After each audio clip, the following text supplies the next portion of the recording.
Are we going to see a pass on track in Monaco for the race victory? Huge speed for Louis Delatraz, who forces Hubert to the inside line. Hubert again locks up. Hubert again makes the corner under pressure, but still with the race lead, having to go defensive into Tabak. He'll go back to the racing line.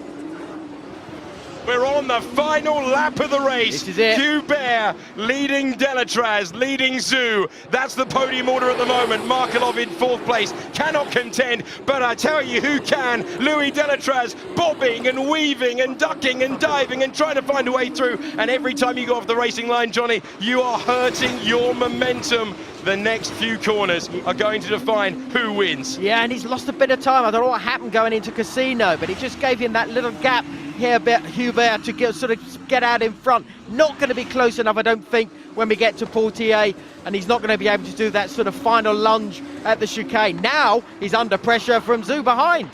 He was off the racing line to the 19th turn, and Delatraz wanted to be tucked under Hubert's rear wing at this stage. Hubert with two lockups that could have sent him off the road, but he made the corner and he seems to have repelled the threat. Hubert just a few corners from his first ever victory in Formula 2. Yeah, and again, he's still under pressure. There's still a chance if something goes wrong over this sort of final chicane as you go into Rascasse. I don't think it's going to be a problem. Beautifully controlled, made no errors, and it's going to be a race win for Hubert. Oh, he's lighting up the tyres there as he comes round the final corner. Delatraz is going to get close. It's side by side over the line, but it's Hubert who takes the victory by less than 1/10 of a second. Brilliant. From Louis Delatraz. A drag race to the line, but it's Hubert who comes out on top to take his first victory in Formula 2. Okay, that was exciting. That was really exciting. Not a bad place for your first win, man. Not a bad place. Well done. Hoje começamos diferente. Começamos como jamais havíamos pensado começar esta nossa conversa. É assim pelo comentário à vitória de Antoine Hubert no Grande Prémio do Mónaco em Fórmula 2 que o queremos recordar. Desde a nossa insignificância imortalizamos o talento do francês, o miúdo em ascensão, campeão de GP3, um dos rookies sensação da temporada de Fórmula 2, com vitórias no Mónaco e em sua casa, Paul Ricard, França. Um dos 4 mosqueteiros, uma geração de pilotos francófonos que tinha como destino chegar à Fórmula 1. 3 deles, Ocon, Leclerc e Gasly, já o haviam feito. Faltava Antoine. O acidente do passado sábado estilhaça completamente a redoma de vidro onde vivíamos. Havíamos dado como garantido que isto não era possível. É diferente. Não jogam circunstâncias atípicas. Um acidente de corrida ceifa a vida de um miúdo de 22 anos e poderá deixar outro, Juan Manuel Correa, com lesões permanentes, quando ambos caminhavam para o seu sonho, quando ambos caminhavam para a Fórmula 1. A sombra voltou a pairar sobre o desporto motorizado. E como sempre serão tiradas ilações nesta busca infinita pela segurança. E ainda que a tenhamos como certa, devemos ter presente que o automobilismo é e será sempre um desporto de risco. Mais do que o luto, mais do que a curta vida e carreira, ainda que repleta de sucessos, achamos que nos cabe a nós, ainda que no nosso diminuto alcance a todo este mundo, celebrar a vida. E recordar Antoine Hubert, possivelmente recordar Hubert pelas suas conquistas, sucessos, talento. E se possível, pedimos-vos que façam o mesmo. Obrigado.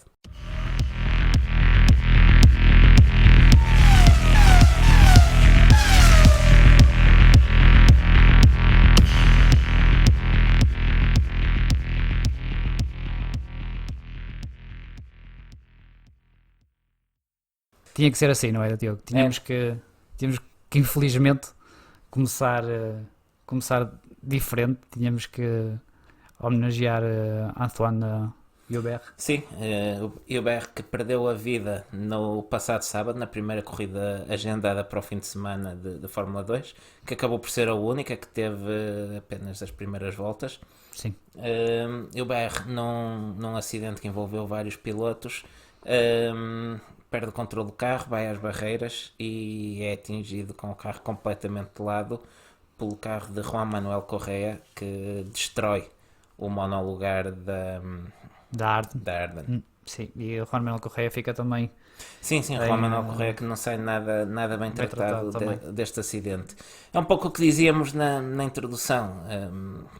Hoje todos vivemos um pouco com a sensação que no automobilismo, sobretudo nas categorias de topo, Fórmula 1, Fórmula 2, que os pilotos são intocáveis, que a segurança atingiu níveis impensáveis, máximos e praticamente invioláveis, que qualquer que seja o acidente, habituámos-nos a ver o piloto a sair pelo seu pé do carro. Sim, sacudir-se e... Exato, estou sacudir bom, o não é? pó ao fato e seguir viagem, quando muito fazer um check-up de rotina no hospital para ver se está tudo no sítio, e na semana a seguir ou 15 dias depois lá estão eles novamente a correr. E por isso é que eu acho que ainda chocou, choque, exato, ainda abalou mais o mundo da Fórmula 1, todo o circo em geral, porque a morte, felizmente, é algo que nos desabituámos a ver na modalidade. Sim, sim, sem dúvida. E o que eventualmente nos chocou mais é a normalidade do acidente, digamos, ou seja, já não estávamos habituados a ver isto num acidente de corrida, não é? Nós tivemos a perda do Bianchi, que foi uma circunstância atípica. Sim, algo muito atípico. O Bianchi morre numas circunstâncias, numa pista inundada, com um trator onde não era suposto estar, uma máquina pesada numa escapatória. A escapatória está lá precisamente para o carro poder sair em segurança da pista. E está lá uma barreira pesada de ferro e aço que não devia estar ali, em vez de estar uma barreira para absorver o impacto. Ou seja, no fundo acaba por ser um erro, quase um erro humano grosseiro. São circunstâncias que conseguimos impedir que voltem a acontecer. Foram tomadas uma série de medidas, como os Virtual Safety Car, a obrigatoriedade de redução de uma determinada percentagem da velocidade dos pilotos em situação de bandeiras amarelas, para que estas situações não se repitam. Agora, este acidente é um acidente de corrida. O carro vai à barreira, uma carambola numa discussão de lugar, uma zona rápida do circuito. Uma zona rápida de circuito, e depois é completamente colhido pelo carro do Correia, que também não fica nada bem tratado, com lesões graves nos membros inferiores, uma lesão menor na coluna. Correia que chegou a estar em risco de ter que amputar as pernas. Sim, foi confirmado há um dia, talvez. Que em princípio está fora de hipótese. Não seria necessário. Sim, agora terá muito trabalho de fisioterapia para recuperar completamente a mobilidade nas pernas. E ele que foi transferido ainda no decorrer de hoje, quarta-feira, para o Reino Unido, para um centro especialista neste tipo de reabilitação. E como é óbvio, e como todo o mundo do desporto motorizado, encontra-se bastante triste com a perda do seu colega. Eu acho que essa notícia deve ser a parte mais difícil de recuperar da lesão, por muito que dou e sejam limitadoras as lesões físicas. Isso será sem dúvida o pior e o mais difícil de superar, mas esperemos que Correia consiga recuperar para voltar na plenitude.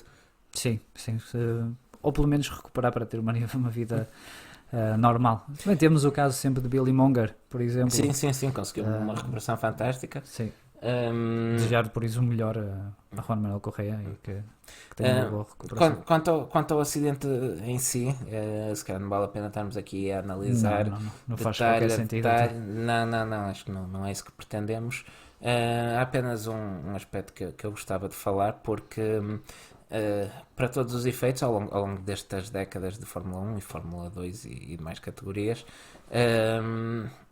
há algo, custa sempre falar em algo positivo quando um jovem perde a vida, mas a verdade é que ao longo destas décadas muita gente perdeu a vida, mas foram vidas que provavelmente permitiram salvar muitas mais outras. Sim. Fruto dos incrementos e das melhorias de segurança que foram sendo implementadas na competição e que transitaram para o dia-a-dia. Basta ver a evolução que houve nos carros de estrada hoje em dia. Sim. E nas células de sobrevivência dos próprios monolugares. Exato, esses conceitos foram aplicados nos nossos carros, nos carros do dia-a-dia. E, como eu dizia, permitem-nos poupar dezenas de milhares de vidas todos os anos. E por isso há apenas um aspecto que eu gostava de tentar falar um pouco mais, que era o que é que se poderia ter feito, ou o que é que poderá ser melhorado no futuro para evitar a repetição de uma situação destas. Sim, queres falar das alterações do traçado. Sim, sim. de Isto, Spa? atenção, há um aspecto importante a ter em conta e que falávamos já há pouco na introdução.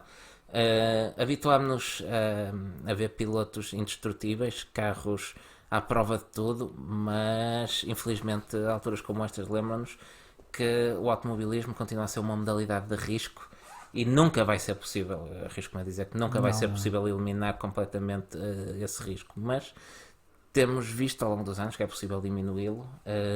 Sim, sempre fomos, o automobilismo sempre foi aprendendo com estas situações e que neste caso, ainda que infelizmente estas coisas aconteçam, que sejam também uma nova oportunidade de aprendizagem.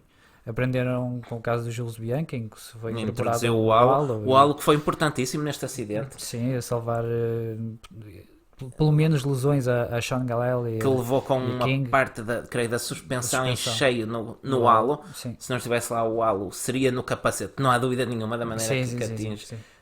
E basta ver fotos do estado em que ficou o halo depois daquele impacto. Se não fosse o halo, era a cabeça do piloto. Dizia há pouco que o que aprendemos destes acidentes nos permite salvar vidas. O que aprendemos do acidente de Bianchi provavelmente terá salvo uma vida este fim de semana. Ou duas, porque foi Sean sim. Gallel e King, por isso lá está, é difícil encontrar pontos positivos numa situação como esta. E é o que não é o que estamos a tentar fazer, ou foi o que aconteceu, os factos depois mostraram que o halo funcionou neste caso, ou pelo menos para estes dois pilotos, e agora acaba a FIA a fazer as investigações que acham que devem fazer carro tanto do UBR como do Correa, e também do carro do Julian Alesic, que parece-me que está apreendido pela FIA também para investigações. Sim, isto agora envolve ações cíveis e criminais.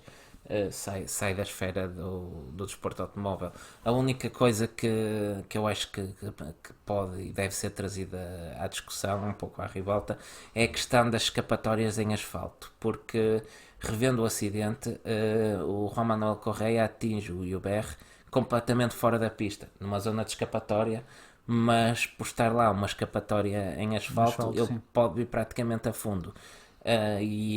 Nós por acaso já temos vindo a falar da questão das escapatórias em asfalto, felizmente por outras razões bem menos graves. Sim, por questões do espetáculo. Do espetáculo, de corrida, e lá está, nós estamos tão habituados a que damos a segurança como algo por garantido, que num elemento tão fundamental de segurança como são as escapatórias, acabamos por ignorar essa componente.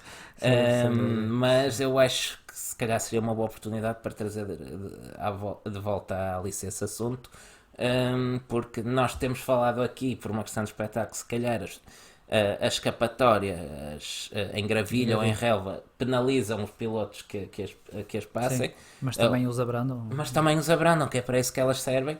E agora parece um pouco falar depois da casa roubada, mas eu defendia antes, sobretudo por essa questão, é verdade, que devia haver um regresso a mais escapatórias em gravilha, e eu acho que é importante se calhar fazer uma análise mais a fundo em todos os circuitos. Estuda todos os circuitos. Aliás, o circuito de Spa-Francorchamps, a administradora do circuito, já disse que vão alterar as escapatórias. Disse que não era por isto, disse que era porque querem receber a MotoGP, e que vão alterar as escapatórias em Rouge e Radion para escapatórias em gravilha. Eventualmente será um dos pontos em cima da mesa, estou certo, nas próximas reuniões do Comitê de Segurança da FIA, e como dizia, tudo que seja para aprender, para melhorar, será bem-vindo. Acho que nós nunca criticamos nenhuma melhoria, mesmo que torne os carros mais feios, apesar de ter sido uma questão levantada pelo Halo. Eu falo por mim, não me custa um bocado aceitar o design do Halo, mas é meramente nesse aspecto, uma questão estética. Claro que pondo questões de segurança à frente, as questões de segurança têm que ganhar. Pode ser a coisa mais feia do mundo, é evidente.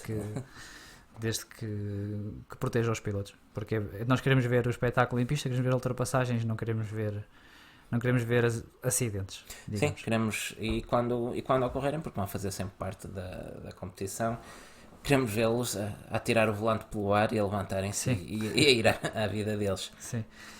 Para terminar este assunto, nós tínhamos aqui um ponto sobre a imprensa, ou da forma como isto foi noticiado na imprensa. Chamar imprensa a alguns desses meios de comunicação, se calhar é um termo muito forte. Eu, aliás, até preferia falar só dos bons exemplos, Diogo. Não sei o que é que te parece. Sim, Acho que não vale a pena estar apenas eu não vou citar nomes dos maus exemplos porque não merecem essa publicidade gratuita.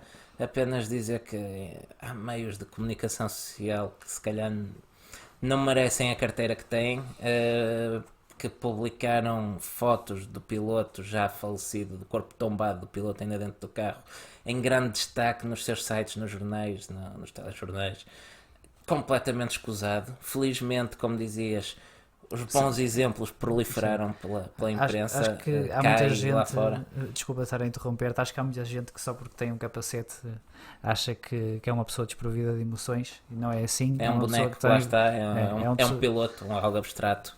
tem família que deve também ser respeitada, e acho que houve algumas falhas na forma como a comunicação social Alguma comunicação social. Alguma comunicação social. Felizmente vimos excelentes exemplos, sobretudo dos meios mais próximos ao automobilismo.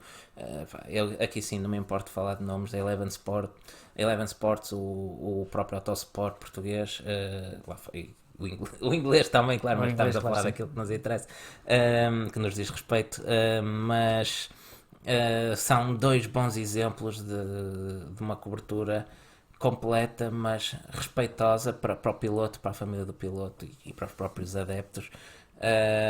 Noticiaram que haviam a noticiar sem explorar o lado sensacionalista da coisa, e era bom que assim fosse, porque muitos desses chamados órgãos de comunicação social que falávamos inicialmente só sabem que existe automobilismo, infelizmente, quando nestas ocasiões. Sim. Foi no caso da Sofia Flores, foi no Sim. caso de Jules Bianchi.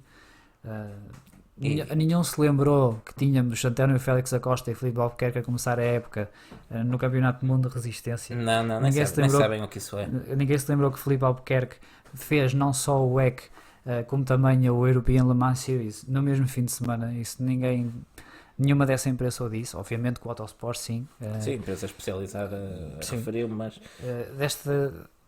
desta imprensa chamada generalista, digamos, só o Expresso devia ter um comportamento digno, e por isso deixo também aqui a minha palavra da pressa ao Expresso.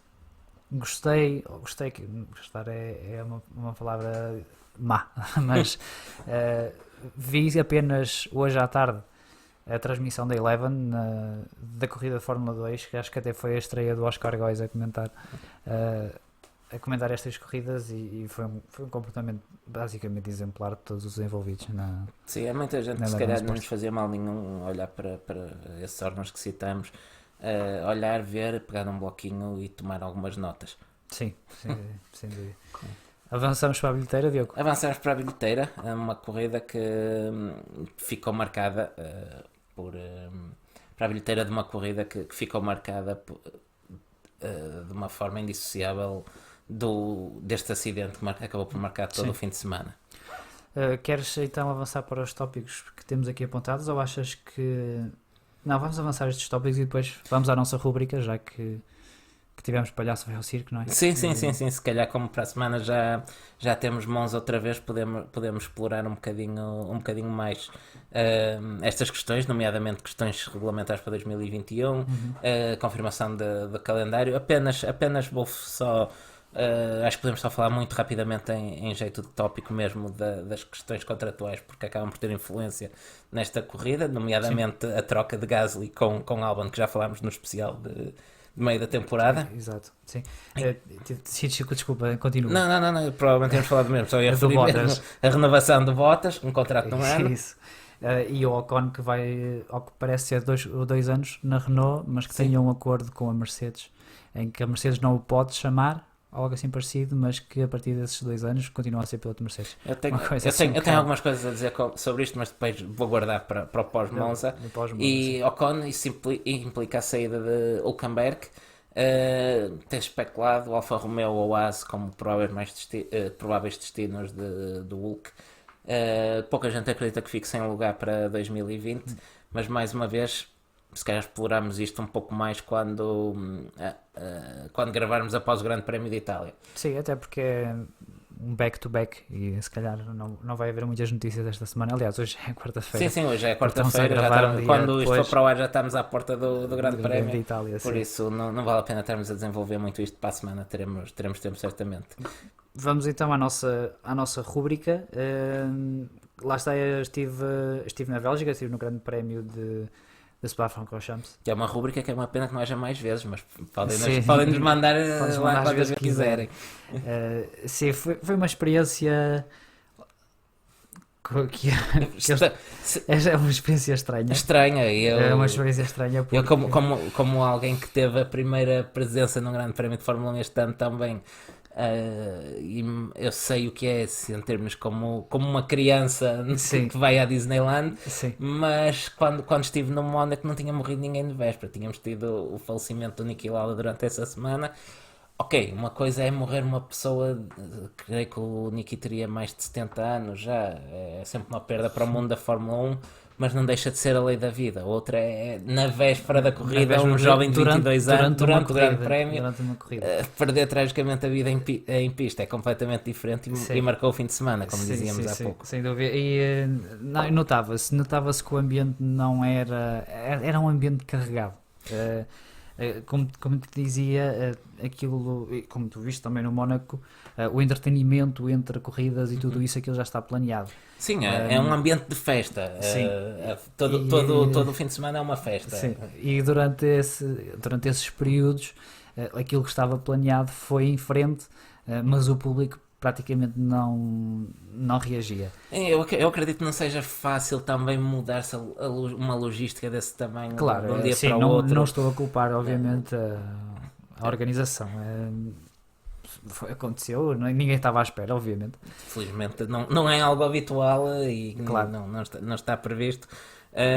Mas notava-se até na transmissão, eu falo do alto do meu sofá, Sim, mesmo cá à distância notava-se, como se notou depois pelas palavras dos pilotos no final da corrida, o ambiente no pódio. Nós tínhamos falado em passar o Indy Itália quando a Ferrari ganhasse, Sim, mas não há condições clima para de tal. festa, não há clima, da mesma maneira que o Leclerc não abriu o champanhe. Nós também, se a Ferrari quer ouvir o hino, que ganhe em Monza. Tem que ganhar em Monza. Exato, E dobradinha. fica e já dobradinha. prometido para Monza se a Ferrari ganhar, mas Ainda assim, Spa-Francorchamps é um monumento incrível do automobilismo.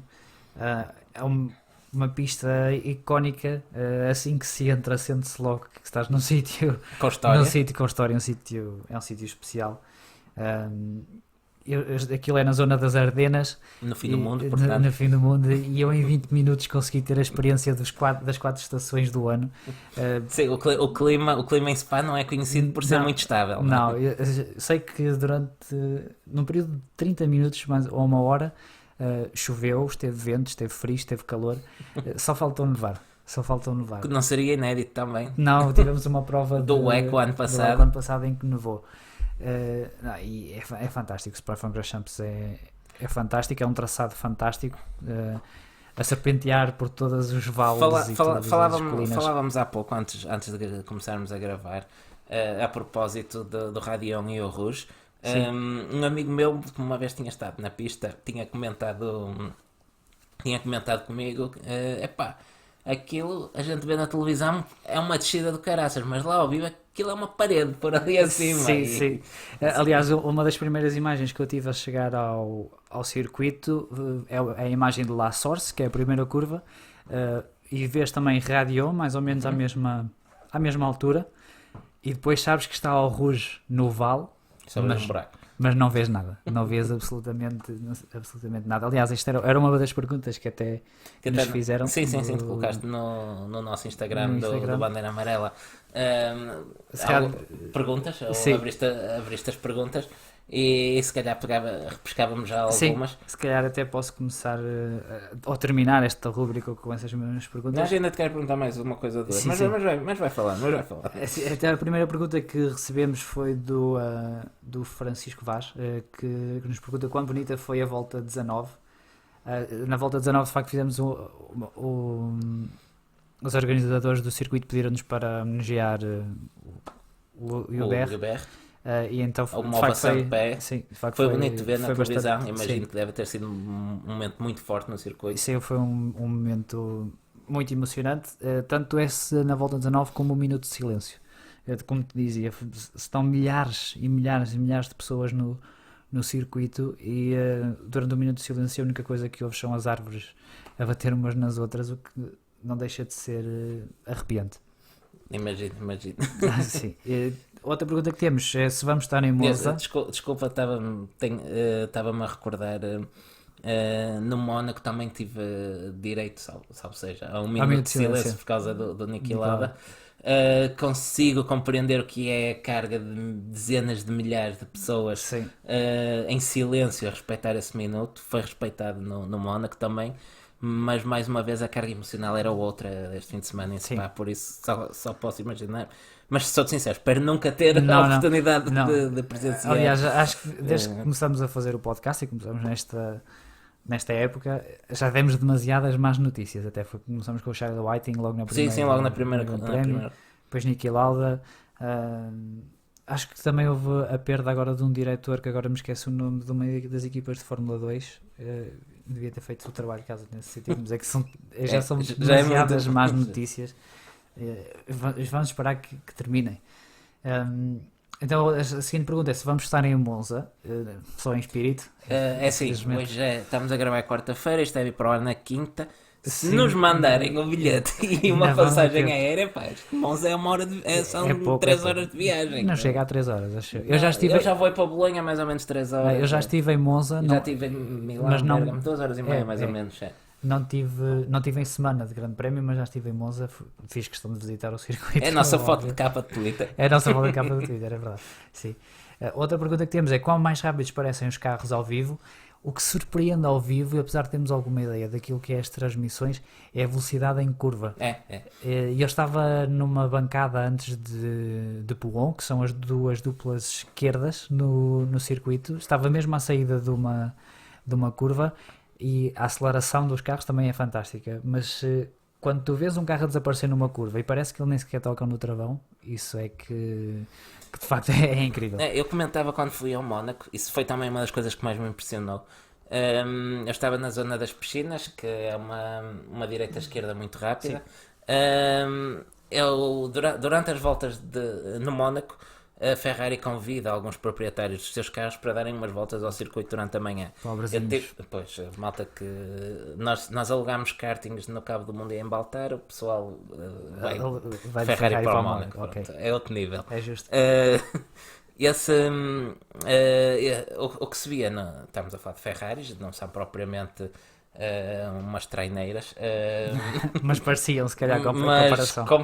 Em comparação pareciam, porque víamos a entrar no complexo, o carro a querer fugir para o rails, há claramente um esforço, os pneus a trabalhar fortemente para conseguir colocar o carro no sentido contrário. É uma transferência de massas muito grande.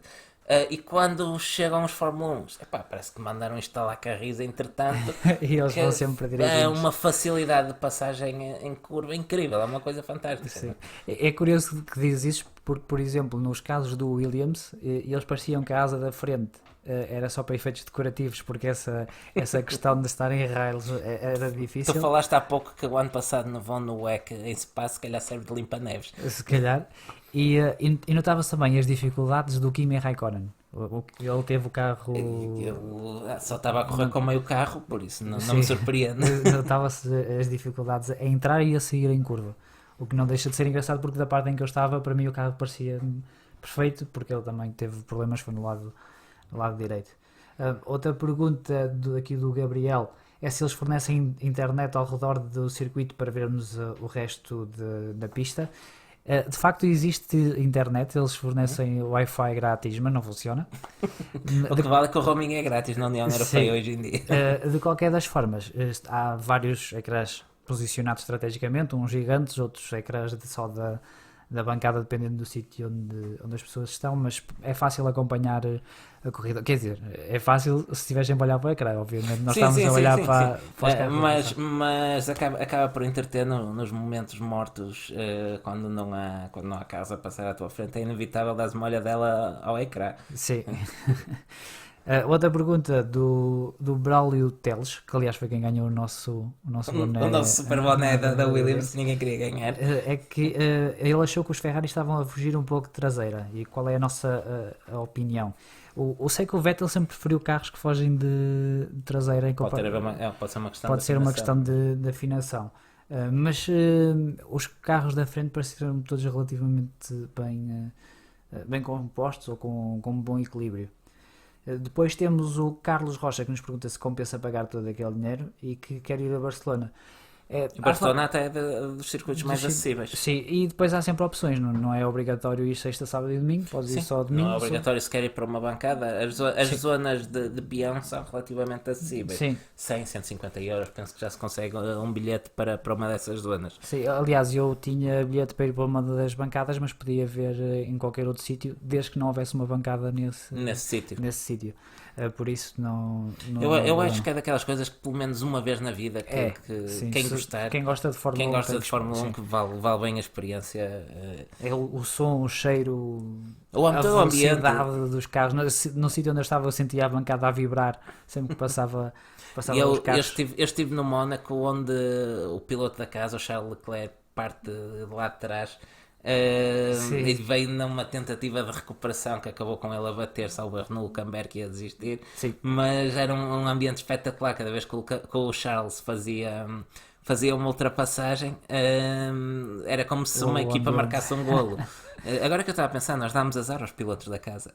Se calhar temos que deixar de ir, porque o Max Verstappen também desistiu.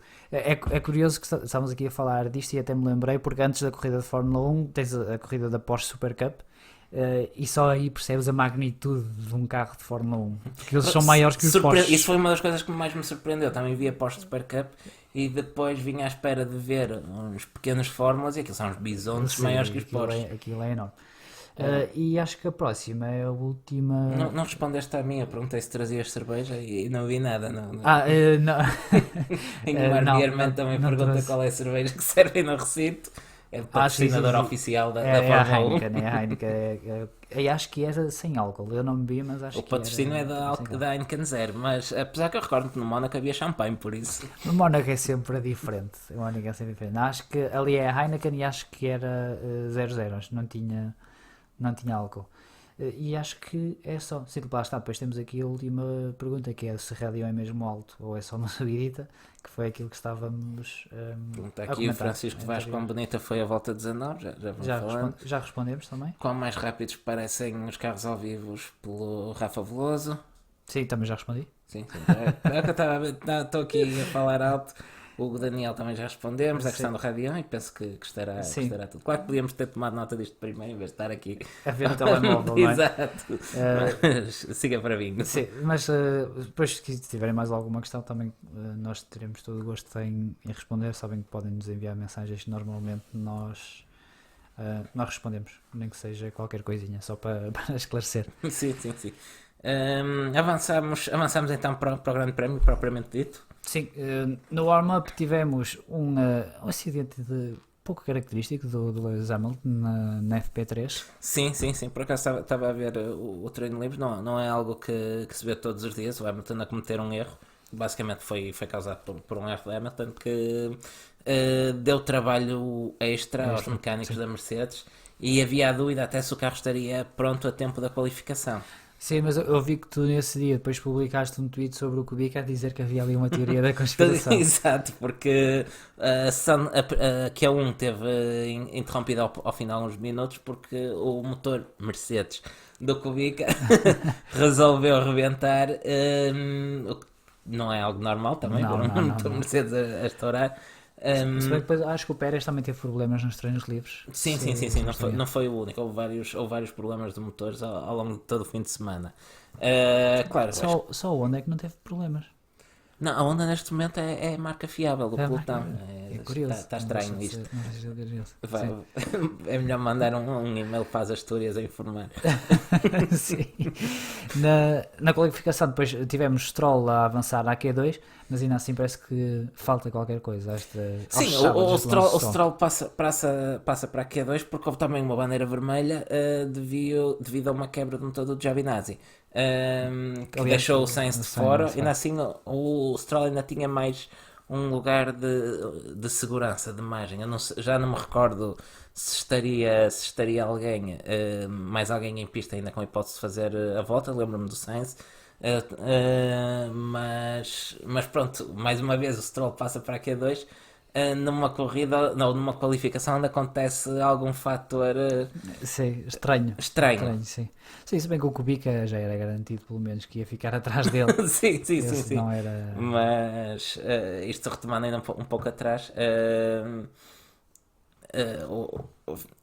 surgiram as teorias da conspiração por causa do Robert Kubica. porque terá permitido ao Hamilton ter o carro pronto a tempo da sessão de Tem- qualificação. A box da Mercedes tem um botão de autodestruição de cada um Sim, dos motores. e, que o tem- Toto Wolff começou a olhar vista. para o relógio, bem, se calhar precisamos Vamos aqui de jogar- mais jogar 10 no minutos e vamos rebentar, pode ser o Jogar no Kubica. segundo. Depois tivemos a primeira linha da grelha por 2 Ferrari.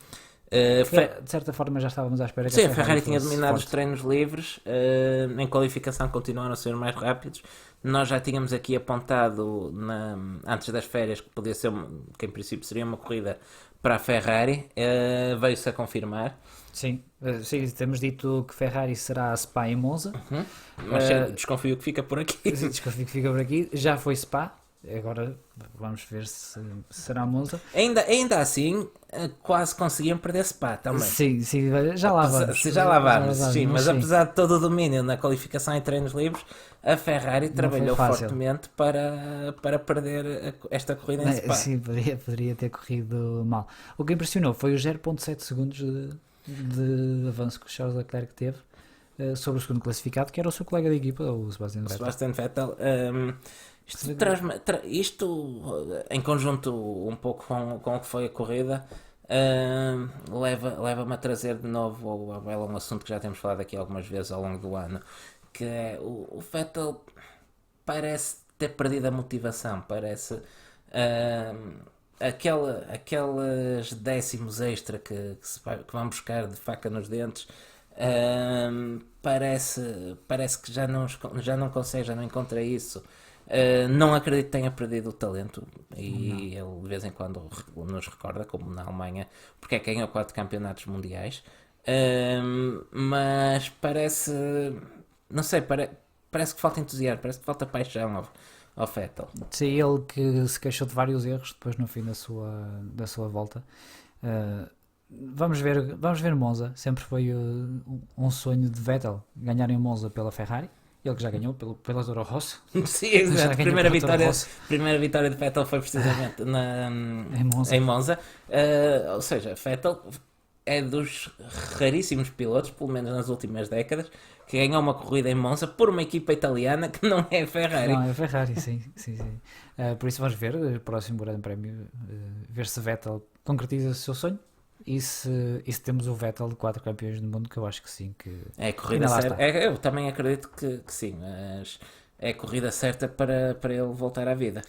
Na corrida, quero só fazer uma parte inicial sobre o DRS, que acho que é completamente escusado num circuito como o Spa-Francorchamps. E eu aluguei um carro enquanto lá estive e digo-vos que fiz ultrapassagens mais interessantes na autoestrada do que algumas com o DRS na Camel Straight. Acho que não faz sentido absolutamente nenhum num circuito tão rápido com retas tão largas. Eu vi algumas comparações entre algumas ultrapassagens que ocorreram no fim de semana na reta Camel, com a ultrapassagem do Akinen ao Schumacher em 2000, com o Zonta pelo meio. Uma delas foi na Fórmula 3 com o Vips. Outra foi durante a corrida, eu já não me recordo exatamente quem foram os envolvidos, Creio que havia um Toro Rosso. Era o Pierre Gasly. O Pierre Gasly, se não Sim. estou em erro. O Toro Rosso era o Pierre Gasly. Não me recordo sinceramente quem foram os outros carros, mas por acaso também não é isso que interessa. O que interessa é que estamos a falar de uma ultrapassagem dupla com DRS, e revendo a manobra do Hakkinen em 2000. Primeiro é uma manobra limpa, ele chega à curva, à travagem, já na frente do Schumacher. Segundo, não há DRS, não há nada, é aproveitar simplesmente o cone de ar, aproveitar a vantagem aerodinâmica pura e dura nessa manobra, que lhe garante uma ultrapassagem que quase 20 anos depois ainda é relembrada. É muito diferente de ter um dispositivo artificial como o DRS para facilitar uma manobra dessa. E rouba a tática o talento de defender posição. Sim, Porque muitos dos pilotos da posição como o Perdida e tentam preparar-se da melhor forma para a curva e já está. Eu já o tenho dito por aqui, eu não sou contra o DRS, em geral, eu sou contra o DRS da maneira como está aplicado atualmente, porque ok, o dispositivo podia fazer parte dos carros, mas podia ser utilizado livremente. Sim. Quem quisesse utilizar... É tecnologia, tal e qual. O conceito de asas móveis não é inédito na Fórmula 1, portanto não é inédito, que teve que ser proibido por questões de segurança nos anos 70, mas hoje em dia o DRS é um sistema perfeitamente seguro, e quem tiver coragem, que é para não dizer outra coisa, quem estiver no sítio para utilizar até o mais tarde possível na travagem, que os utilize, e quem tiver mais unhas vai beneficiar mais desse sistema. Sim, eu concordo plenamente contigo. Acho que o DRS não precisa de ser banido, precisa de ser alterado à forma como é utilizado. Pronto, acho que é tão simples como isso. Sim. Passando agora sim à corrida propriamente dita. A corrida fica marcada logo à partida pelo incidente entre o Max Verstappen e o Kimi Räikkönen. Sim, nós fizemos uma questão no nosso Instagram e curiosamente não deu empate, mas deu 52% para um e 48% Sim, penso para que o outro. a inocência do Kimi ganha por uma pequena margem. Sim, por 2% ou algo assim parecido. Não sei se queres falar tu e depois eu digo a ideia ou aquilo que foi a sensação geral, mais ou menos. Sim, onde nós eu estávamos. antes de mais eu tendo a concordar com os stewards, que nem sequer investigaram um acidente de corrida. Sim, um incidente de corrida, até porque é a primeira curva na primeira volta. Primeira volta, exatamente, chega tudo ao molho e fé em Deus à primeira curva. O espaço às vezes faz-se pouco e acontecem coisas destas. Hoje em dia, com a quantidade de penalizações, isso vem sendo mais raro, mas sempre foi algo comum na Fórmula 1. Toda a gente quer ganhar a posição na primeira curva, e passa mais pelo bom senso dos pilotos de saber se vale a pena arriscar tudo ali. Se calhar, se estivermos a falar do Mónaco ou até do Hungaroring, vale a pena dar tudo para conseguir essa posição. Se não, se calhar é preferível perder 2-3 lugares. Num circuito como Spa é fácil ultrapassar. Sim, não faltam oportunidades. Por isso, sim, eu estou de acordo contigo. Eu acho que é um incidente de corrida. Eventualmente, se alguém pode evitar esse incidente de corrida, é o Max Verstappen. Eu também concordo contigo. Até porque ele parte mal. Ele perde vários lugares. Fica atrás do Sérgio Pérez e depois sim está o Kimi Räikkönen. E do próprio Kimi. Räikkönen. Ele é o único que tem a visão de tudo o que está ali a passar ao seu redor, e ele depois trava mais tarde. Acho que... Eu acho que... Atenção, isto não é dizer que o Verstappen é culpado, é dizer que... O meu veredicto continua sempre um incidente de corrida. Sim. Mas se fosse preciso encontrar um culpado, se estivéssemos no gabinete de comissários de corrida e dissesse, ok, temos aqui uma penalização de 5 segundos para quem vai, eu atribuiria ao Max Verstappen por 2 razões. Primeiro, o Kimi, isso acho que é bastante claro nas repetições, tem meio carro à frente, o Max vem de trás, vem a ganhar terreno, e quando chega ao Kimi ainda tem meio carro para recuperar, por isso a posição é do Kimi, ele não desvia a trajetória, não aperta nada, ele tem a posição ganha. E ele ganha terreno pelo efeito concertina da primeira curva. Claro. Por isso era normal que, se fores travar mais tarde, que vais ganhar aqueles metros muito mais rápido que numa volta normal. Segundo, há imagens, há fotos, vídeos, é fácil de ver isto, onde o Max acaba por estar completamente fora do asfalto. Ele tem as 4 rodas para lá da linha. Para lá da linha. Eu agora, se quiser ser mauzinho, podia dizer que o Max faz o que o Vettel fez no Canadá, ou seja, ele sai da pista e regressa sem verificar se há condições de segurança para fazê-lo. Mas ainda assim sou favorável à decisão tomada aqui, que é de não penalizar, Claro. porque fui a favor disso, da não penalização no Canadá, e mantenho a minha opinião agora. A penalizar o Max seria pela estupidez que ele fez a seguir. Sim, porque ele vai a testar a direção do carro até ao Rouge, vê que não está a funcionar e mesmo assim tenta fazer, não digo que fez a fundo, mas a grande velocidade e tocou no Kimi, inclusivamente. De raspão, eventualmente. Sim, foi uma manobra muito pouco responsável do Max. Essa tentativa de levar o carro até ao fim, depois de perceber que não tinha direção, até porque não havia nada a fazer. A direção partida ou a suspensão partida, ele nunca. Tem que abandonar. É um abandono, e o que ele tinha a fazer era encostar o carro. Achei que era perfeitamente escusado da parte do Max essa manobra, a fazer lembrar um pouco um Max que nós pensámos que já tinha ficado para trás. Mas foi apenas um blip exato, na matriz. Um momento menos bom, exatamente. Não, acho que não é isso que mais sai a Aliás, excelente época que o Max tem feito. Eu coloquei na análise de meia temporada, coloquei o Max Verstappen em primeiro porque não tinha feito nenhum erro. Se calhar agora tinha que meter em ex-ego com o Hamilton. Eu tinha razão, eu pus o Max em segundo. Tinha que meter em ex-ego, pelo menos igual ao Hamilton. Eu queria só juntar a este raciocínio um pequeno pormenor, porque acho que até foi durante a transmissão da Eleven, que o Kimi Räikkönen devia ter dado mais espaço. Acho que foi o Pedro Lamy até que disse que o Kimi Räikkönen devia ter dado mais espaço. O Kimi Räikkönen a dar mais espaço está em cima do Bottas. Sim, ele não tem muito para dar espaço. Depois tem o Pérez, tinha que negociar a posição, e eu reparei no on-board do Kimi e ele nem sequer... ele não consegue ver o Max Verstappen, porque ele vê o Pérez atrás dele, e não consegue ver o Max Verstappen, por isso acho que a evitar tinha que ser sempre do piloto que tem a maior visão sobre tudo o que se está a passar. Por falar em Pérez, quem também ficou com a corrida estragada logo na primeira volta foi o Daniel Ricciardo, e não por causa do Pérez, mas por causa do seu companheiro de equipa. Não percebi muito bem esse incidente, também não há muitas imagens. Não, a única... Aliás, eu nem me percebi do incidente enquanto lá estive. Sou sincero. Sim, depois eu comentei isso contigo, depois tiveste a oportunidade de rever. Aquilo aquilo é uma trajetória estranha do Stroll. Dá-me a impressão que ele estará de olho noutro carro qualquer e nem se apercebe que o Ricciardo está lá, porque ele tinha espaço. Ele à direita tinha espaço e ele acaba por bater de lado no Renault, de uma maneira que classifico se calhar como algo estranho. Sim, eu lá está, tive a oportunidade de rever, mas é um bocadinho esquisito o incidente entre os dois. Sei que depois estragou a corrida ao Ricciardo, aliás, na altura... Em colaboração com a própria Renault, que fez uma tática... Um bocado estranha, sim. Porque depois há safety car e eles basicamente estão numa estratégia normal, novamente, é isso. porque recuperam o tempo das boxes. Sim, eles mandam parar Daniel Ricciardo e colocam médios, ou seja, eles tiveram que parar novamente. Digo eu que a parar para mudar de pneus na primeira volta era para meter duros para ir até ao fim. Sim, porque eles tentaram estender ao máximo os médios do Ricciardo.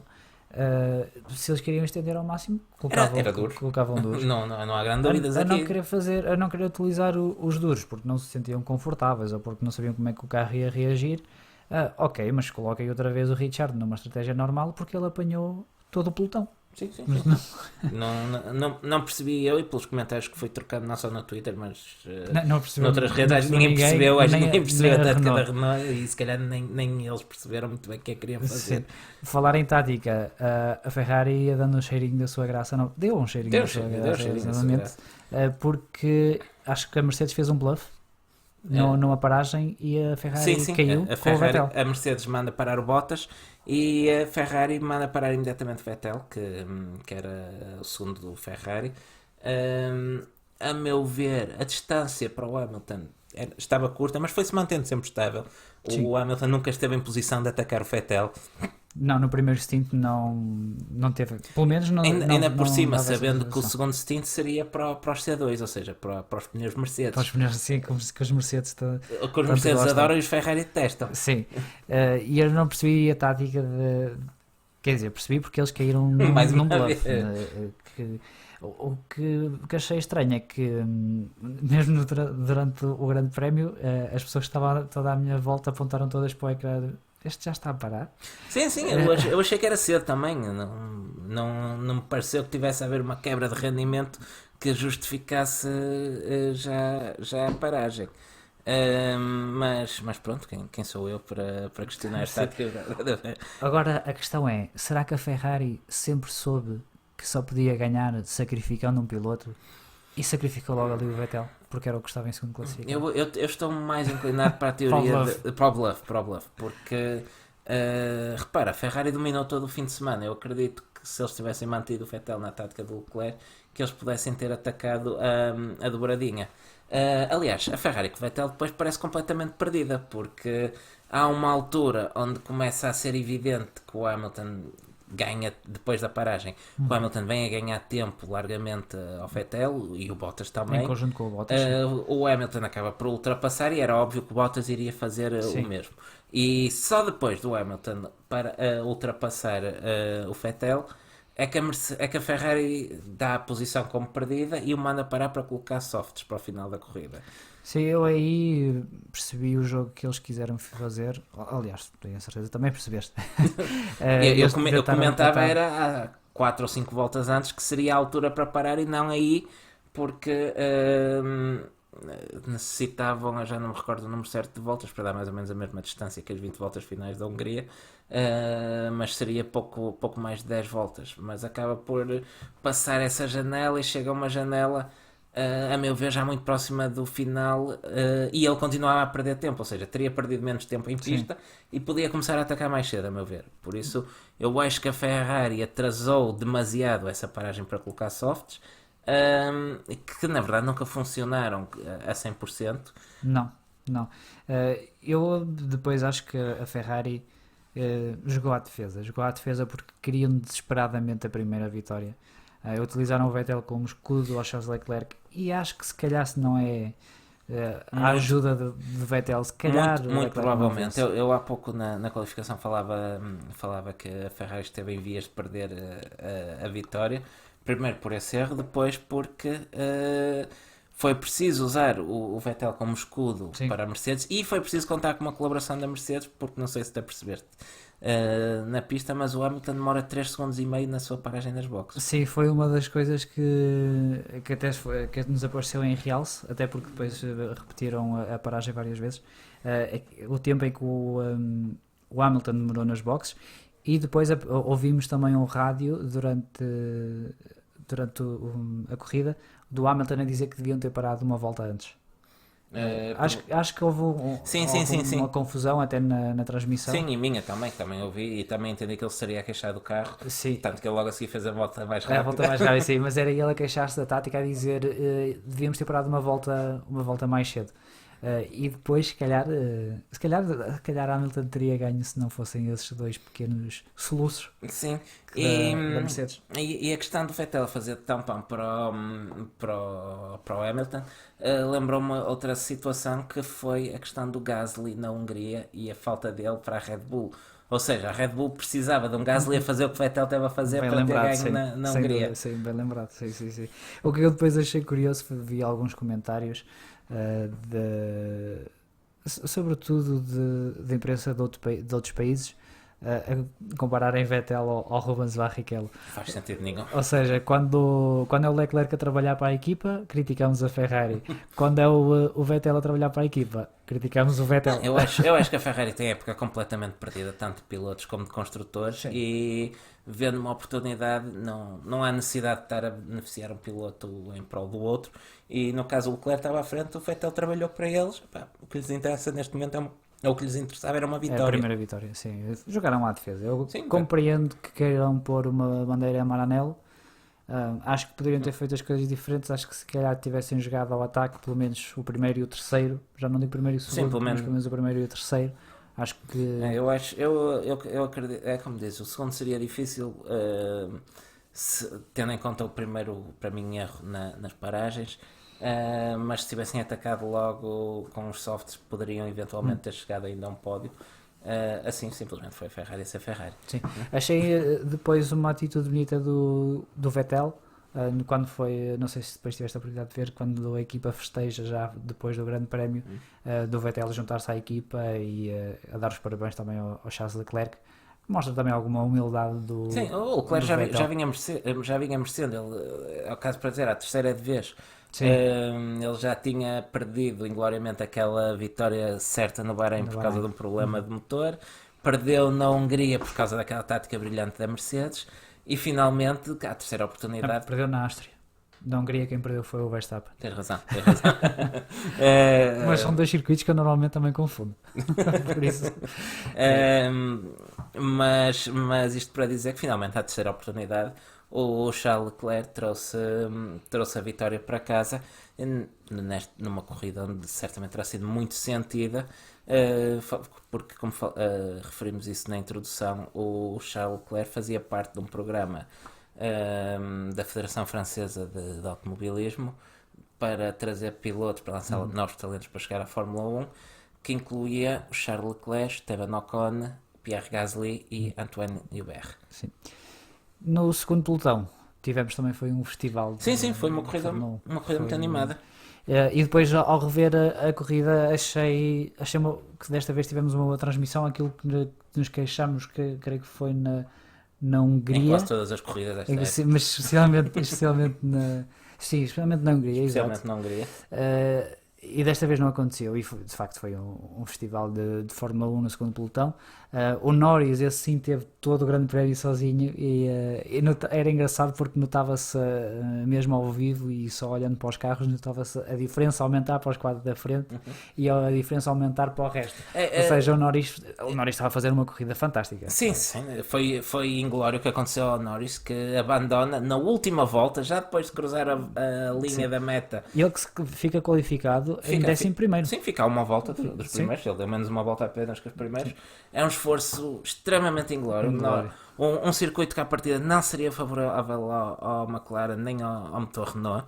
E não foi. Os motores Renault, mais uma vez, principalmente nos McLaren. Sim, ficam muito mal na fotografia, com o Sainz a desistir logo à primeira volta e o Norris a desistir daquela maneira. A transmissão estava naturalmente a mostrar a luta que havia pelo primeiro lugar. Sim.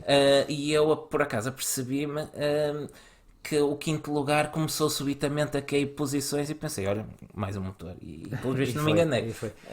Recordas-te que no episódio especial que fizemos de meio de temporada falámos do momento em que a McLaren eventualmente vai questionar se a Renault é o parceiro certo. Já apareceu. E já apareceu uma notícia em que a McLaren pelo menos pede transparência. Sim, o André Seidel já vai pedir alguma transparência à Renault. Nós já vimos este filme. Sim, nós já vimos este filme na altura na Red Bull.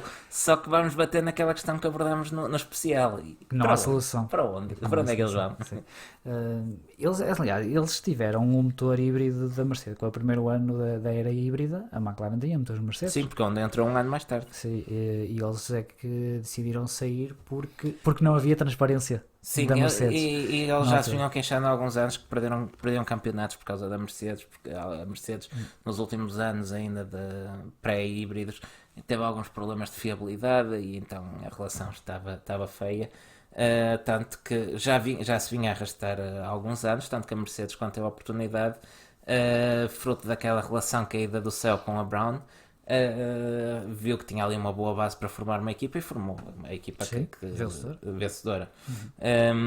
A McLaren, eu já há alguns grandes prémios que venho tendo esta sensação e acho que Spa foi a confirmação disso mesmo, que está ali numa terra de ninguém. Ou seja, eles são muito mais rápidos que qualquer outra equipa do segundo pelotão, mas não chegam ainda às 3 da frente. Sim, estão numa posição um bocado inglória. Não veem nada para a frente, mas não veem ninguém atrás. E por isso perguntávamos quando é que será a altura em que eles começam a questionar se a Renault, novamente a Renault, será o parceiro certo ou não.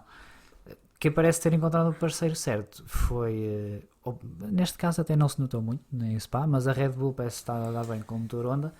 E E o segundo stint de Alexander Albon na sua estreia que o diga. Pois, dizes bem, o segundo stint, porque ok, esta não é a melhor corrida para avaliar Albon, porque todo o fim de semana foi planeado de modo, já sabendo que Albon ia sair do fundo da grelha, porque tinha que mudar uma série de componentes no motor. E um grande prémio que pede muito do motor, e Sim. ainda assim estamos a falar de um Honda, e é a primeira corrida que ele faz.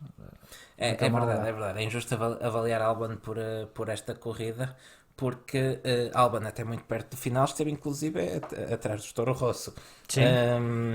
O Kvyat, aliás, foi uma corrida fantástica. O Kvyat fez uma corrida fantástica. Ele parte um lugar atrás do Albon, utilizam a mesma tática nos pneus e até muito perto do final segue à frente do Albon. Por isso há que se tirar o chapéu. Também ao Albon, pelo final de corrida que faz, mas sobretudo ao Kvyat, porque com um material claramente inferior consegue um resultado muito próximo. Sim, de realçar as ultrapassagens do Albon, e foi o que o Helmut Marko se queixou, que o Gasly tinha dificuldades em recuperar terreno. O Albon faz uma série de ultrapassagens fantásticas na bus stop. Sim, ele tem uma luta fantástica com o Daniel Ricciardo, apesar do Ricciardo ter o carro danificado já fruto daquele toque na primeira volta. Ele continua a ser um dos pilotos mais difíceis de ultrapassar em pista, e houve uma série de ultrapassagens e ultrapassagens de volta que acabaram por sorrir ao Albon, mas que nos deu ali um momento espetacular daqueles que vale a pena rever. Sim, e foi mesmo à minha frente. Foi mesmo à minha frente. É uma ultrapassagem soberba do Alexander Albon ao Ricciardo, e eu estava em posição privilegiada para ver.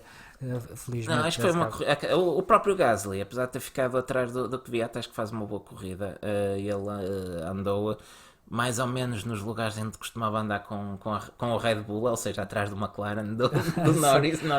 Mas é estranho, não é? O Gasly, tantas dificuldades no Red Bull. E de repente parece que mantém com o Toro Rosso, só que uma diferença. Só que uma diferença, o Toro Rosso é um carro do fundo do pelotão e o Red Bull é um carro da frente, por isso vai ser interessante, acho que esta luta com o Kvyat até ao fim. Vai, porque o Kvyat parece estar em grande forma, o Gasly parece que ainda assim não sentiu muito a passagem para a Toro Rosso, e vai ser interessante acompanhar também como é que o Albon vai evoluir. Aquele segundo lugar da Red Bull parece que queima. Sim.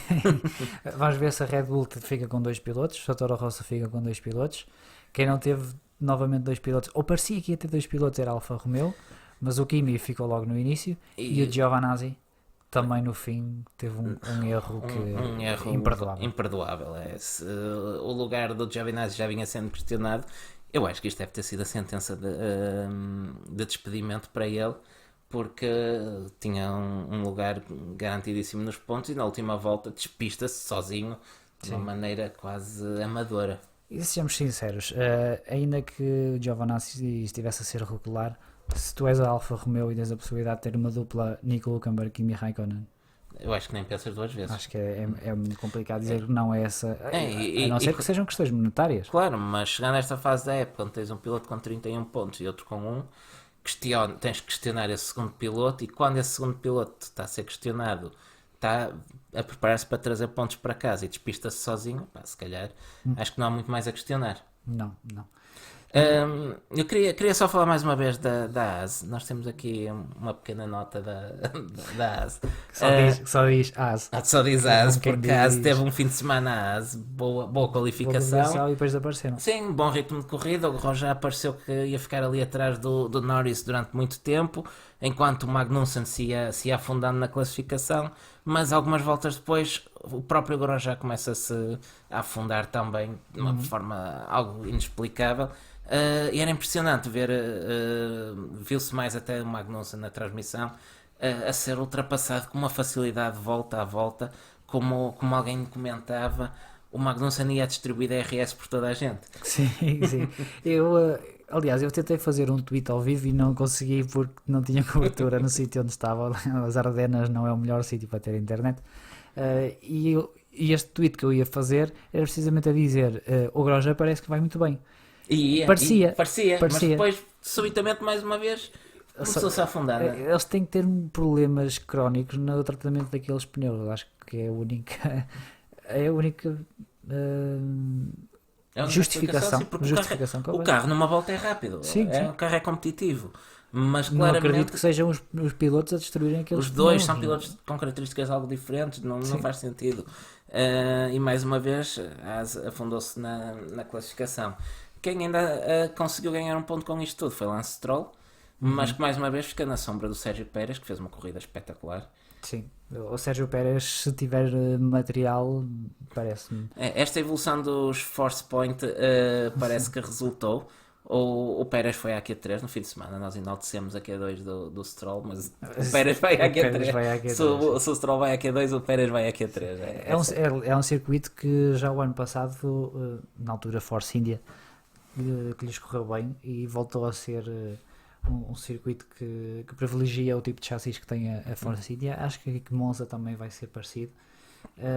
Vamos ver o que é que Stroll faz em Monza, porque ele normalmente dá-se bem lá. Aliás, ele arrancou da primeira linha da grelha em Monza quando choveu aqui há uns anos, Sim, quando era companheiro de equipa de massa.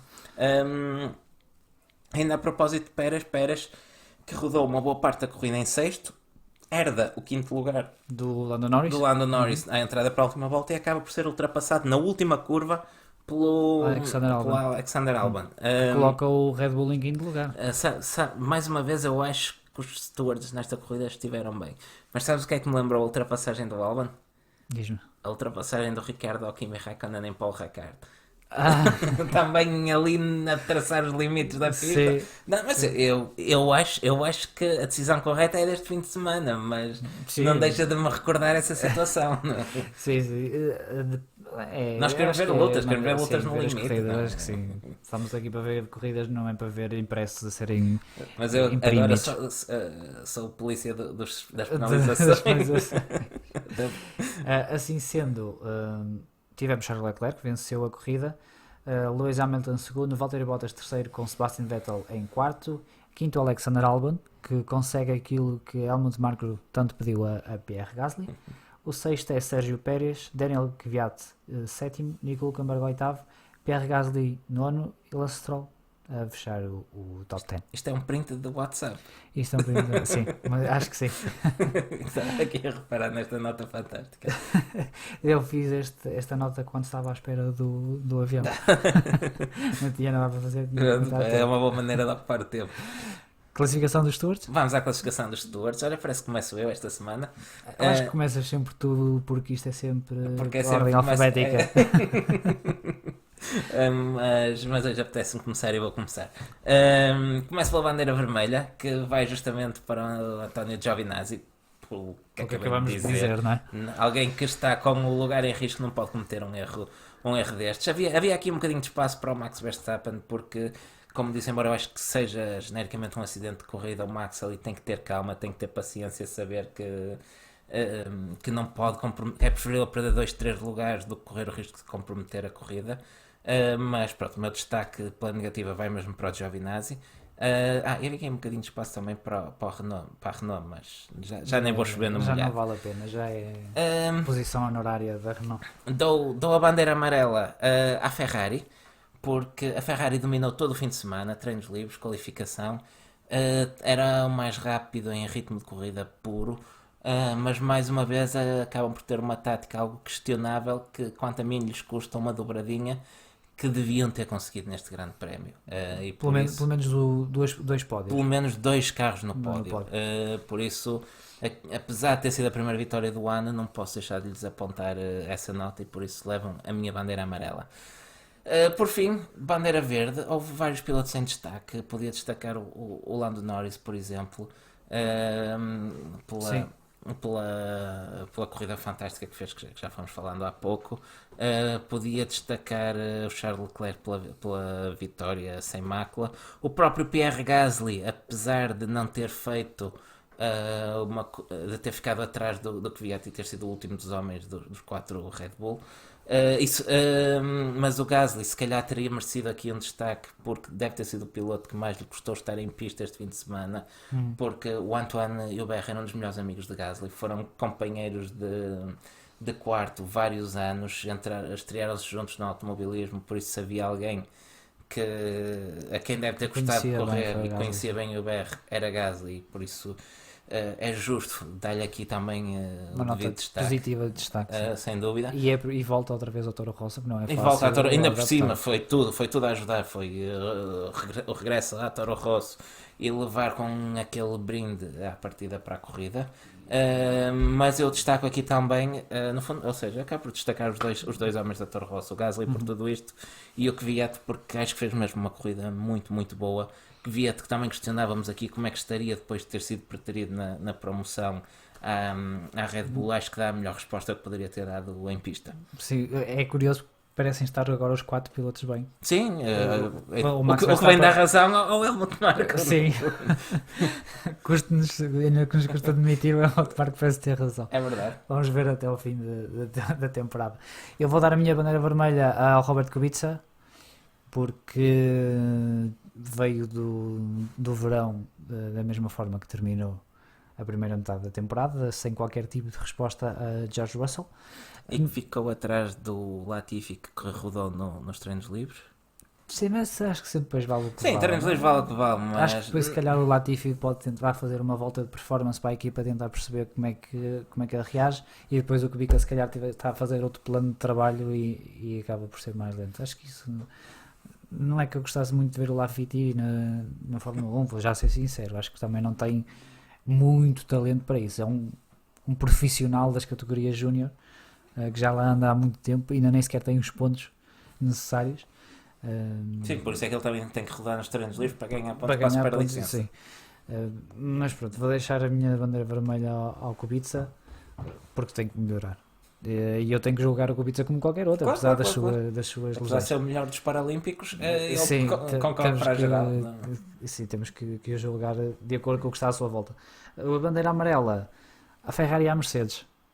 A Ferrari, pelo que tu disseste, a Mercedes porque aqueles dois soluços provavelmente custou-lhes a Sim, vitória. particularmente a paragem do Hamilton nas Sim. boxes. Logo para quem é especialista em paragens eficazes nas boxes. Sim, e se o ano passado muitas vezes pensei como é que o Kimi Raikkonen tem uma melhor visão da corrida à sua volta do que o muro da Ferrari, aqui vou dar um elogio ao Hamilton porque ele fez exatamente o mesmo, porque disse devíamos ter parado a uma volta. Sim, o Hamilton... Ele percebeu o que é que se estava a passar. O Hamilton, quer pela experiência que já tem, quer pelo talento inato, é daqueles pilotos que pode dar ao luxo de quase definir a própria tática. Sim. E já temos visto alguns.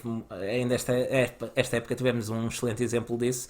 Quando o engenheiro de pista o manda parar, ele se recusa a entrar e veio a ter razão. Veio ter razão. Sim. Apesar que na Hungria também ainda teve uma grande discussão com Sim, nesse caso não ia ter razão. Nesse caso não ia ter razão. Já agora, mais uma vez, eu meto um daqueles meus atalhos completamente fora de sítio, mas tenho que referir isto. Falávamos do Grosjean há pouco. O Grosjean que teve um desabafo em direto com o seu engenheiro. Quando ele lhe diz, ok, a Roma temos pneus novos comparativamente à concorrência, ainda podemos ganhar aí alguns lugares, e ele desata a gritar, não podemos, lamento, não é nada contra ninguém, mas temos menos 20 km por hora em reta, não há nada a fazer, é um caso perdido. Aquilo a mim soou-me a um desabafo de alguém, a despedida, alguém que já não tem nada a perder e que já levou guia de marcha. Fez-me lembrar o Fernando Alonso. Também, olha, é bem lembrado, é muito bem lembrado. Se calhar o Romão Grau já está a pensar em indicar também. também, mas pronto, agora que falávamos de discussões com engenheiros é que me ocorreu isso, mas avançamos então para o Mundial de Pilotos e Construtores. Deixa-me dar uma bandeira verde. Ainda trouxeste também. Também trouxe bandeira Eu não verde. sabia que isso cabia tudo na bagagem de mão. A minha bandeira verde, vou dar também ao Norris, apesar de não ter aqui apontado Norris, mas lembraste bem, porque o Norris fez uma boa corrida. Não sei se é aprovado pela comissão. Vai ter que ser. E a outra bandeira verde vou dar aos dois pilotos da Ferrari, ao Charles Leclerc, porque esteve irrepreensível durante todo o fim de semana, e ao Sebastian Vettel, porque mostrou ser Espírito de sacrifício o para a espírito de equipa. sacrifício e humildade. E esteve, se eu Poderá não ter sido o melhor piloto do fim de semana, mas talvez foi o melhor senhor. Se eu há 3 semanas criticava aqui o Gasly por não ter estado lá quando a equipa precisou, o Vettel esteve e fez o que tinha a fazer. Sim, sem dúvida. Mundial de Pilotos? Ainda Está igual? vale a pena? Vale a Está pena igual. dar uma vista de olhos nisto? Podemos dizer, Hamilton lidera 268 pontos. E isto já foi visto no 60. IKEA a comprar uma estante nova para o troféu de campeão. Valtteri Bottas já está a 65, tem 203. Verstappen, isto está atualizado, o Verstappen continua em terceiro. Como é que é Verstappen isso? continua em terceiro, é verdade. Sai da Incrível. Bélgica em terceiro, ainda assim. Verstappen 181, Vettel 169, Charles Leclerc 157, a terminar o top 5. E depois temos o Pierre Gasly, que a questão agora será que o Albon... Sim, acho que sim. Eu acho que é a fácil. luta agora, o único interesse será ver se o Albon consegue apanhar o Gasly. Uhum. Gasly também há de pontuar no Toro Rosso, digo eu. E saber quem fica em segundo. Em sexto lugar. Em sexto e segundo são os lugares Sim. em aberto. O Hamilton pode dar-se ao luxo de já não ganhar nenhuma corrida até o final do ano e ser campeão, tal é o avanço. Ok. Então já está mais do que Construtores, Mercedes lidera, a Ferrari é a segunda classificada e a Red Bull em terceiro. o grande interesse até o final do ano é saber se a Mercedes consegue mais pontos que Ferrari e Red Bull juntos. E se a Red Bull consegue eventualmente apanhar a Ferrari agora que Também. se espera que terão 2 pilotos a pontuar. A McLaren lá está naquela terra de ninguém, quarto lugar, 82 pontos, já com um avanço muito confortável da Toro Rosso, que ainda beneficia muito daquele pódio do Kvyat na Alemanha. Uhum. Depois temos a Renault em sexto lugar com 43. Nada mal para quem apontava ao pódio. A Racing Point com 40, apenas a 3 pontos da Renault. A Kimi Romeo em oitavo, a Haas nono e a Williams em último com o ponto de Robert Kubica. Não, mãe, Kubica, também, aquele Kubica. ponto solitário. Por fim, para terminar na Fórmula 1, temos a barraquinha do Tarot para Monza e eu vou manter as minhas previsões que tinha para Spa, Vettel, Leclerc, Hamilton. Ia dizer que as minhas eram iguais às tuas, mas não, estão muito parecidas. Mas também não vou alterar aqui nada. Eu acho que Vettel ganha em Monza. Vamos ver o verdadeiro Vettel em Monza. Max Verstappen vai querer a desforra e vai conseguir o segundo lugar. E Hamilton vai trazer mais um pódio para casa tranquilamente. E para encerrarmos o circo, relembramos os resultados da corrida de Fórmula 3. Sim, a Fórmula 2, já agora só dizer que a primeira corrida não Foi se anulada concluiu e e a a segunda outra. não se realizou. A Fórmula 3, a primeira corrida foi vencida por Piquet. Houve muro? Não, neste caso não. Depois tivemos Schwarzman em segundo e Daruvala em terceiro. E a segunda corrida foi vencida por Armstrong. Em segundo, Tsunoda e em terceiro, Schwarzman. Não tenho hipótese com um nome tão complicado. Quer dizer, o Schumacher também, a gente está habituado a ele, mas... Sim. Entretanto, habituámos-nos a continuar a aparecer no pódio. Fora do circo, tivemos Filipe Albuquerque e António Félix da Costa, são os pilotos que temos hoje em destaque. O António Félix da Costa estreou-se com uma nova equipa no WEC e fez quinto lugar. E uma desistência para Filipe Albuquerque. Sim, resistência tanto no Campeonato do Mundo de Resistência como no European Le Mans Series. Não há nem maré de sorte, claramente. Não. E tivemos também a confirmação de que, ou pelo menos a confirmação pelo Autosport, se não estou em erro, que António Sim, Félix acho que já é da Costa oficial, né? vai para A para a DS... Tequita. Como é que isto se lê? Tequita? Tequita? DS Tequita, Tequita. acho eu. Eu acho que tem letras a menos para ser Tequita. Vai para a DS. Vai para a DS, sim. É tudo. Pedimos eventualmente desculpa pelo tom Mais pesado, naquilo que gostávamos que fosse um episódio de festa. Esperemos que durante muitos anos não tenhamos que voltar a este tema. Sim. E esperamos também estar de volta após o próximo fim de semana no Grande Prémio de Itália em Monza, onde vamos ver se a Ferrari nos dá razões para finalmente então voltarmos a passar aqui o hino de Itália. Com a dobradinha, só se houver dobradinha. Agora subiu o Fasquia, é para a dobradinha? É para a dobradinha. Seja para a dobradinha. Obrigado. Obrigado por estarem connosco, sigam-nos em todo lado e mais algum e sobretudo estejam aí do outro lado. Menos na rua, que é um bocado estranho. É estranho. Obrigado E até à até à próxima. próxima.